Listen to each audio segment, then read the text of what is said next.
Hi.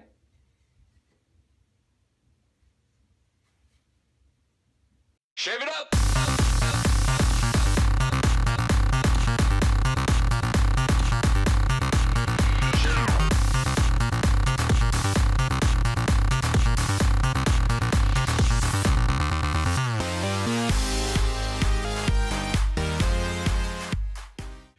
Hey everybody, it is Friday again, which means it is time for another review video for you.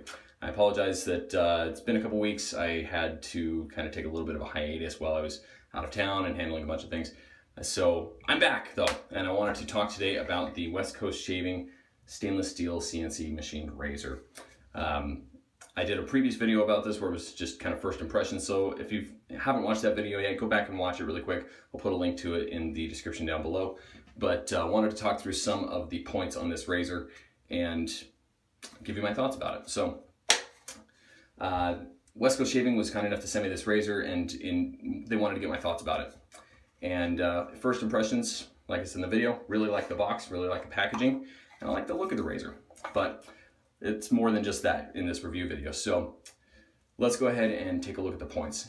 Any of you who have watched my razor review videos know that I grade on 4 things: efficiency, design, price, and cool factor. Okay, so let's get into it right now. Efficiency. I gave this razor an 8.5 for efficiency. It is a good and efficient razor, very much aimed at being an everyday shaver. It's not overly aggressive. It's also not terribly mild, but it is just a little bit on the mild side for me, and I feel like it could be a little bit more efficient, and so I knocked it down a little bit. 8.5 for me. Still very good design, very good shaver. I really enjoy shaving with it, and could definitely be an everyday driver for me. But I do feel like, for me personally, I would like it to be just a little bit more aggressive, a little bit more efficient, have a little more blade gap maybe on it. This is designed after the Charcoal Goods machined razor, and so with Charcoal Goods, I know that they offer an open comb version and different moderations as far as the blade gap is concerned. I would like to see that done, but I understand for cost savings and things like that, they still have to, they want to simplify the machining process, and so they just went with one standard head. I would like to see the open comb option on one side though. I like that with the charcoal version. Anyway, so 8.5 for efficiency. Design, I gave it a 9. While I do have a few qualms about the head, I really like the handle design, and there are a lot of different handle designs available from West Coast Shaving. This happens to be one of them. This one is called Hyperion, or Hyperion, however you want to pronounce that. I believe that is the,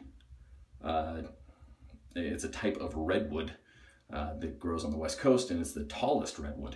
And this is their longest handle. It's about 4 inches long, and I actually really like it. I do think that the grooves could be a little bit more sharply machined, but still very good grip. I like the little gap here for my finger, and then it fits my hand very, very nicely. It works great as a head shaver with that little bit longer handle, and not too bulky, not too heavy. So I do really, really like it for that. I gave it a 9 on design.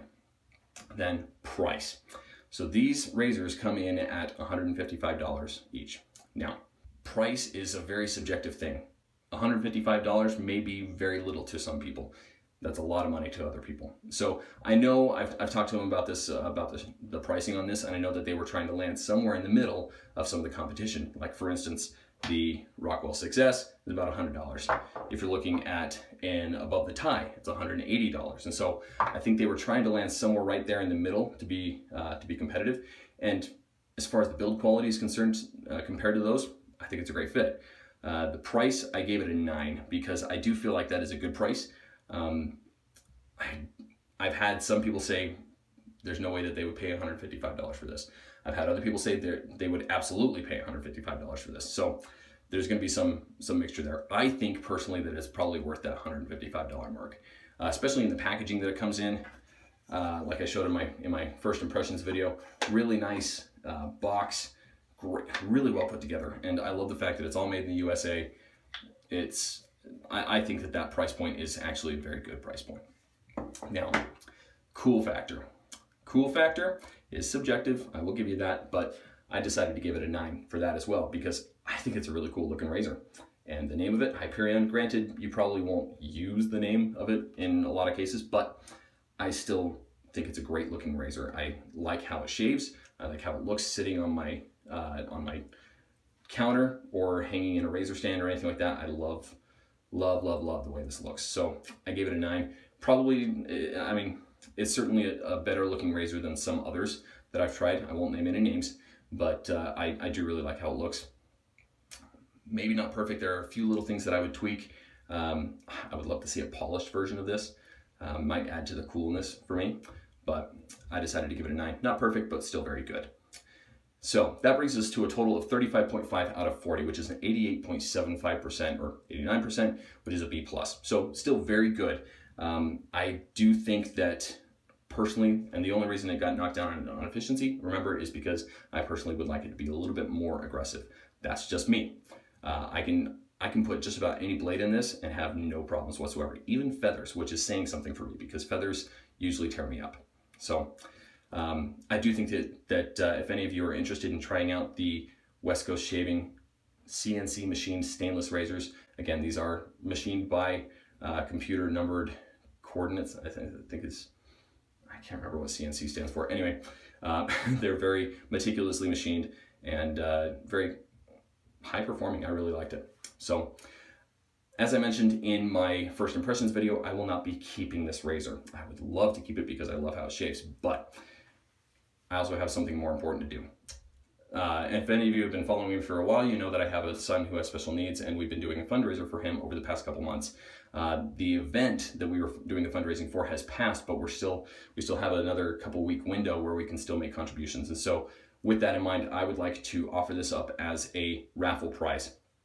And so what I would like you to do is, if you want to get in on this drawing, I'm going to do the drawing. Let's see, today is June 2nd. So I will give you until June 16th. I'll give you 2 weeks, okay, to draw for this razor. And I believe that still gives us enough time to be able to donate. So I'll give you until June 16th at, let's say, noon Mountain Standard Time, whatever time that is for you. I will cut it off. If you go to the web address that I'll put down in the description, it's bit.ly/Noah PWS2017. That's the address you need to go to make your donation. If you make a donation, entries are $5 each. So however many multiples of $5 you put in, you'll get that many entries into the raffle. And you need to make sure that you put the hashtag WCS, that's West Coast Shaving, WCS, in your entry. Otherwise, it will not get counted. Okay, I need to make sure that that's there. Otherwise, I won't know what it's for. So if you would like to get in on the drawing for this, the raffle for this, $5 an entry, cut off on June 16th at noon Mountain Standard Time. Make sure to put WCS on your donation, and then you'll get entered into the drawing for this, and I'll make sure to do a drawing video for that. So that is it on the West Coast Shaving Razor. I hope you really enjoy it, and I'll put links to the products down in the description below. Make sure you use that and go enjoy it. I think this is a great razor. I think you're really going to enjoy it, and good luck to whoever of you enter into the raffle. Hopefully a lot of you enter, and one of you is going to get very lucky and win this. So just a quick note on that. I would ask that if you enter into the raffle, that you be willing to pitch in a couple extra bucks to cover shipping on it. None of this money goes to me. It all goes to the foundation. And so my wife's been getting after me about shipping out a lot of products for free. If you want to get entered into it, please be willing to pitch in $5-6 to cover some shipping. So with that in mind, thanks everybody for watching. Be smooth, shave it up, and we'll see you next time. Bye.